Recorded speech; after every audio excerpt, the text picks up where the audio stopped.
Hello जी, नमस्कार। मैं हूं डॉक्टर नूतन प्रकाश विश्वकर्मा। और बच्चों, हमने लास्ट लेक्चर में स्टार्ट किया था किंगडम प्लेंटी। और उसमें हमने डिस्कस करना शुरू किया था थैलोफाइटा मतलब एल्गी के बारे में। मैंने आपको एल्गी के बारे में बहुत सारे कैरेक्टरिस्टिक्स फीचर बताए, बहुत सारी बातें बताई।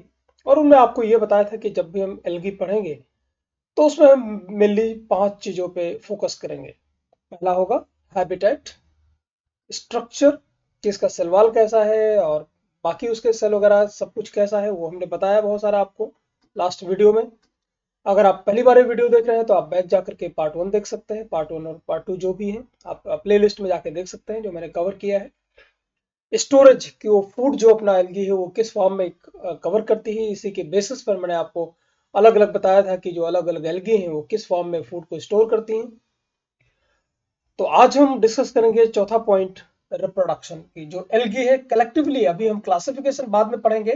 एल्गी के जो आपकी क्लोरोफाइसी है, रोडोफाइसी है या फियोफाइसी है, उनको इंडिविजुअली बाद में पढ़ेंगे, लेकिन आज हम कलेक्टिवली बताएंगे आपको कि जो रिप्रोडक्शन होता है वो एल्गी में कैसा होता है। तो अगर हम रिप्रोडक्शन की बात करें बच्चों, तो एल्गी में दोनों तरीके के रिप्रोडक्शन रिपोर्टेड हैं। असेक्सुअल रिप्रोडक्शन भी होता है और सेक्सुअल रिप्रोडक्शन भी होता है। असेक्सुअल रिप्रोडक्शन और सेक्सुअल रिप्रोडक्शन का मतलब डिफरेंस क्या है कि जो असेक्सुअल रिप्रोडक्शन का मतलब बहुत सिंपल है कि जब भी एक सिंगल पेरेंट इन्वॉल्व होता है रिप्रोडक्शन में तो उसको असेक्सुअल बोलते हैं, और जब दो पेरेंट की जरूरत पड़ती है मेल और फीमेल की तो उसको बोलते हैं सेक्सुअल रिप्रोडक्शन। अगर हम असेक्सुअल रिप्रोडक्शन की पहले बात करें तो उसमें आएगा पहला आपका वेजिटेटिव रिप्रोडक्शन। वेजिटेटिव रिप्रोडक्शन एक तरीके का सेक्सुअल रिप्रोडक्शन ही है। उसमें क्या होता है कि कोई भी एक ऐसा पार्ट, प्लांट हो या आपने फंजाई के बारे में हमने बात किया था, प्रोटिस्टा में है ना, और फंजाई में हमने बात किया था, चाहे वो एल्गी हो चाहे वो प्लांट हो, कि कोई एक ऐसा पार्ट हो जो कोई एक पार्ट टूट जाए, वहां से गिर जाए जमीन में और एक नया पार्ट बना दे, है ना, या नया प्लांट बना दे। तो उसे एल्गी में कोई ऐसा फ्रैगमेंट, कोई ऐसा चीज बन टूट जाए, उसका एक पार्ट टूट जाए एल्गी का, और बाद में उसे कंप्लीट एल्गी बन जाए, तो इसको बोलेंगे वेजिटेटिव रिप्रोडक्शन। ये दो तरीके के होते हैं वेजिटेटिव रिप्रोडक्शन, या इससे ज्यादा भी तरीके के हो सकते हैं। मैं यहाँ पे मेनली आपको दो बता रहा हूँ। पहला है फ्रैगमेंटेशन। फ्रैगमेंटेशन मतलब फ्रैगमेंट हो जाए, मतलब टूट जाए। और दूसरा है आपका एकाइनेट्स। बताते हैं आपको क्या होता है। स्पोर्स अगर देखें तो स्पोर की मदद से सेक्सुअल रिप्रोडक्शन होता है।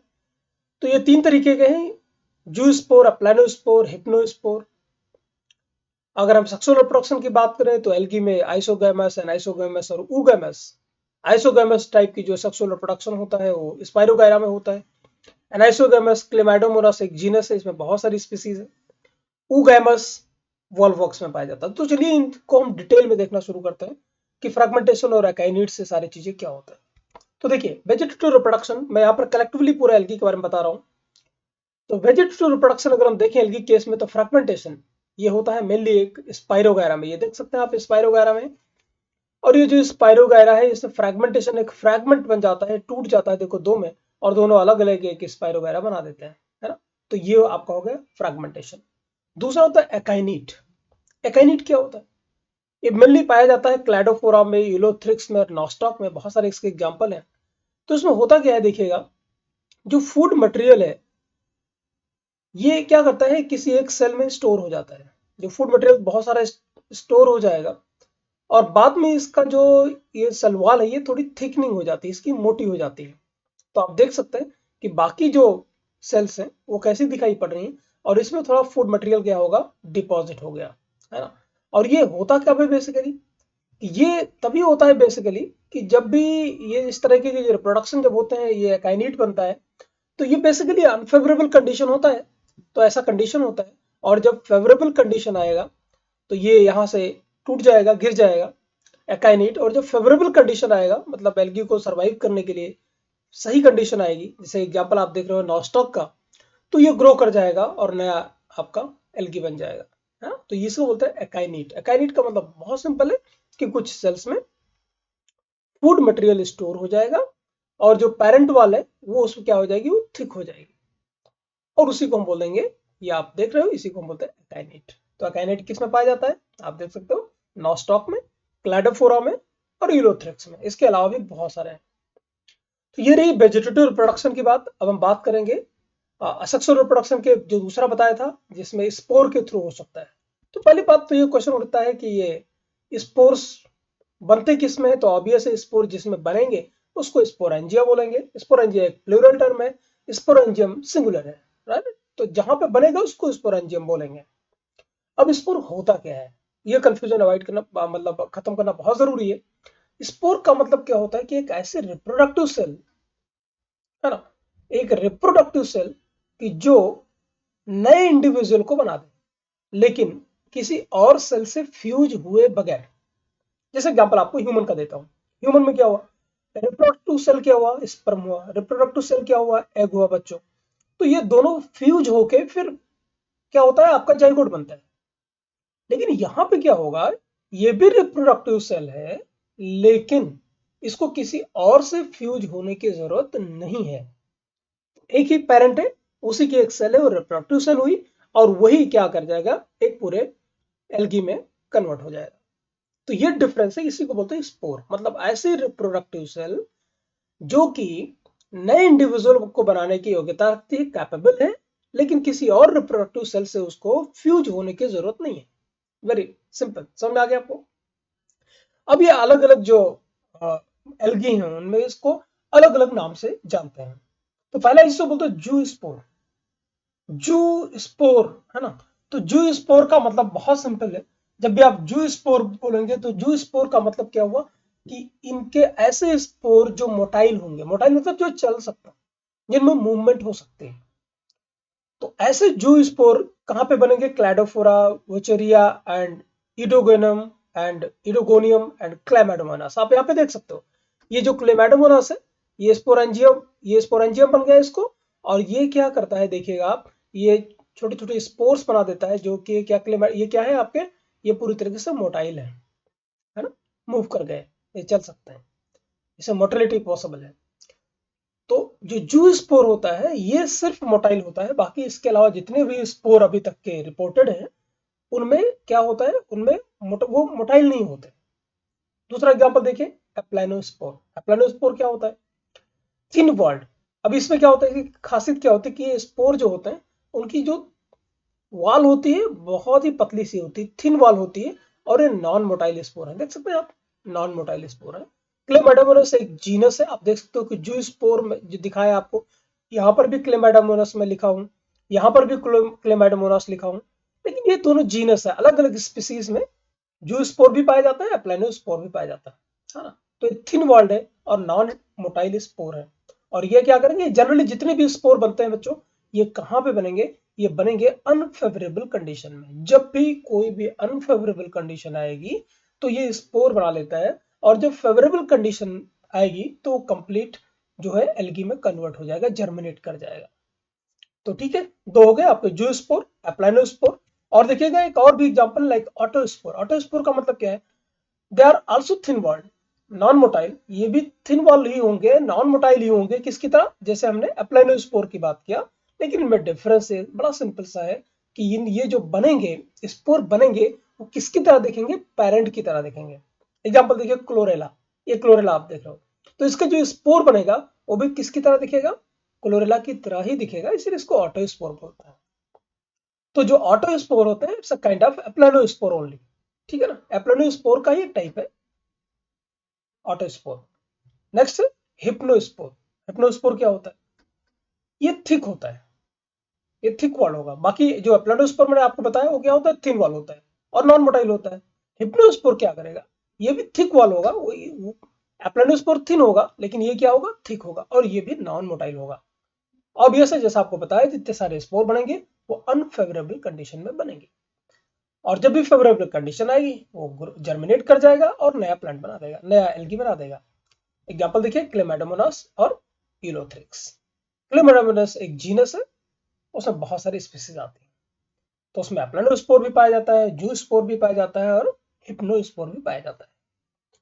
तो ये बात के और भी बहुत सारे स्पोर्स हैं, देखिएगा एक है मोनोस्पोर। मोनोस्पोर क्या होता है, द जुवेनाइल स्टेज ऑफ बैट्राकोस्पर्म। एक बैट्राकोस्पर्म में ये रेड अलगा है, आगे चल के अभी बताऊंगा आपको मैं ग्रीन अलगा, रेड अलगा और ब्राउन अलगा के बारे में। जो बैट्राकोस्पर्म में जो आप इमेज में देख सकते हो, ये एक रेड अलगा है, आपको दिख रहा है यहाँ पे ग्रीन फोटो ऐसा, लेकिन ये रेड अलगा है। ये सिंगल मोनोस्पोर, इसके अंदर क्या होता है, सिर्फ और सिर्फ एक ही स्पोर बनता है, एक एल्गी एक ही स्पोर बनाता है, इसलिए इसे मोनोस्पोर बोलता है, बस सिंपल, और ऐसा कुछ नहीं है। एक स्टेज आती है, ये भी यहीं पर हम एक्सप्लेन कर देते हैं, जिसको बोलते हैं पामेला स्टेज। एग्जाम में क्वेश्चन आता है सीधा कि पामेला स्टेज क्या होती है, या पामेला स्टेज किस में पाया जाता है। तो क्या होता है, पामेला स्टेज कैसे आती है, जूस्पोर इन ड्राई कंडीशन, जब भी कभी आप देखोगे जहां पर पानी होगा, पानी क्या होगा, गर्मी के दिनों में सूख जाता है तालाब में ऐसा कहीं, तो ड्राई कंडीशन जब होगा, तो चाहे जूस्पोर हो या एप्लानोस्पोर हो, ये अपने ऊपर अपने को सूखने से बचाने के लिए ये क्या करता है, अपने ऊपर एक म्यूसिलेज की सीथ बना लेता है। म्यूसिलेज की जब सीथ बना लेगा, एक कवरिंग बना लेगा, तो ड्राई होने से अपने आप को बचाएगा, तो ड्राई होगा नहीं। और साथ में उसके अंदर जो है, जैसे यहां पर देख सकते हो आप, आपको ये एग्जांपल जो दिखाई पड़ रहा है, ये आपको क्लेमाइडोमोनास का है। तो जब भी ड्राई कंडीशन होगी, तो ये अपने ऊपर एक म्यूसिलेज की सीथ बना लेगा, ताकि ये सूख ना जाए, ड्राई ना हो जाए। लेकिन इसके अंदर क्या होता है, इसके अंदर जो डिवीजन है वो चालू होता है ना। डिवीजन वगैरह कैसे होता है, जब हम कभी सेल साइकिल पढ़ेंगे तो आपको ज्यादा डिटेल में माइटोसिस मेयोसिस के बारे में बताएंगे। तो ये क्या करेगा, और द डिवीजन कंटिन्यू, और ये जो कॉलोनी होती है, एक कॉलोनी बना लेता है, देखिएगा एक कॉलोनी जैसा स्ट्रक्चर बना लेता है, और बाहर म्यूसिलेज की सीट है, लेकिन ये अंदर अंदर एक कॉलोनी बना लेगा, बहुत सारे इसके अंदर देखो क्लेमाइडोमोनास आ गए हैं। और जब भी फेवरेबल कंडीशन आएगी, तो ये रप्चर हो जाएगा, और इसके अंदर के जो क्लेमाइडोमोनास है वो रिलीज हो जाएंगे। तो इस तरह से ये जो जूस्पोर है वो रिलीज हो जाएंगे, बहुत सिंपल है। तो इसको बोलते हैं पामेला स्टेज, एक ऐसी स्टेज जिसमें ड्राई कंडीशन में क्या होगा कि जूस्पोर या प्लानोस्पोर वो किससे सराउंड हो जाएंगे, म्यूसिलेज सीथ से, और जूस्पोर्स के अंदर डिवीजन चालू रहेगा, कॉलोनी बना लेंगे, जब भी फेवरेबल कंडीशन आएगी वो रिलीज हो जाएंगे और नया एल्गी बन जाएगा।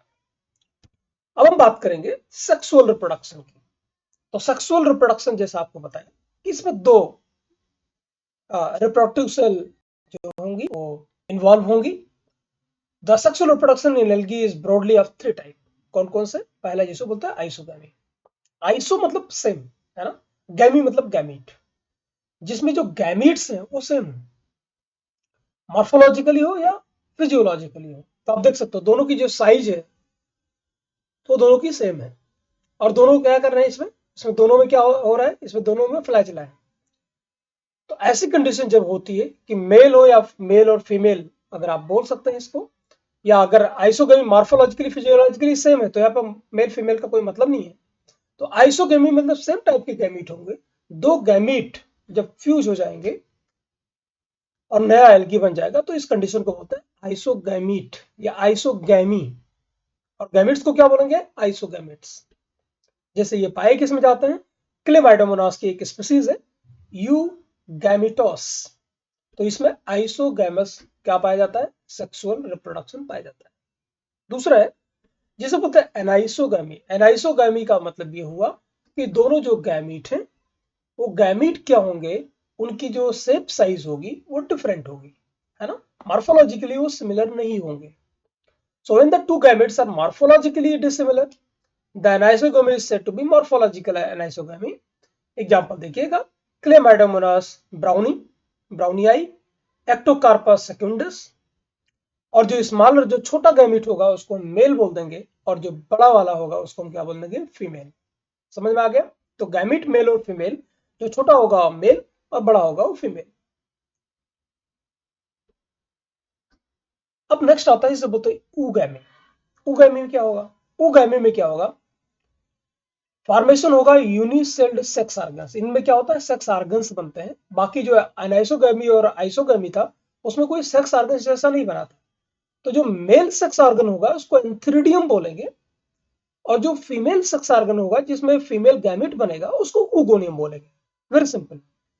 सो एंथ्रीडियम जो होगा उसमें बनेगा मेल गैमेट और उसको बोलेंगे एंथेरोजॉइड, और जो फीमेल सेक्स ऑर्गन होगा ऊगोनियम, उसके फीमेल गैमेट को बोलेंगे एग। जैसा हमारे केस में होता है कि स्पर्म है और ओवा है। तो स्पर्म क्या करता है, मोटाइल होता है, आपको पता हो। तो स्पर्म होगा मोटाइल, वो मूवमेंट कर सकता है, जबकि जो एग होता है फीमेल का वो मोटाइल नहीं होता है। तो स्पर्म जाता है किसके पास, एग के पास। तो ऐसी कंडीशन यहां पे भी जा रही है ऊगैमी की केस में। जो मेल पार्ट है, जो एंथेरोजॉइड है, मेल गैमेट एंथेरोजॉइड, जो कि एंथ्रीडियम में बना है, और जबकि जो फीमेल है पार्ट, जिसको oogonium बोलते हैं, उसके अंदर एग बना हुआ है।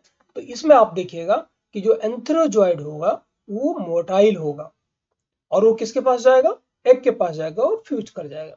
तो ये बेसिकली 3 तरीके के सेक्सुअल रिप्रोडक्शन पॉसिबल है एल्गी के केस में, आइसोगैमी, एनाइसोगैमी एंड ऊगैमी। ठीक है, ये इसके अलग अलग एग्जाम्पल है। ये पाया जाता है क्लेमाइडोमोनास कॉकीफेरा में। तो ये रहा आज हमारा चौथा पॉइंट, रिप्रोडक्शन। अब हम नेक्स्ट वीडियो में पढ़ेंगे क्लोरोफाइसी, रोडोफाइसी और फियोफाइसी में डिटेल में पढ़ेंगे, और उनके हम एग्जाम्पल्स भी देखेंगे जो कि नीट के लिए या बोर्ड एग्जामिनेशन के लिए बहुत इंपॉर्टेंट है। तो देखते रहिए, मिलते हैं नए वीडियो में कुछ नई जानकारी के साथ। टिल देन टेक केयर, नमस्कार, जय हिंद।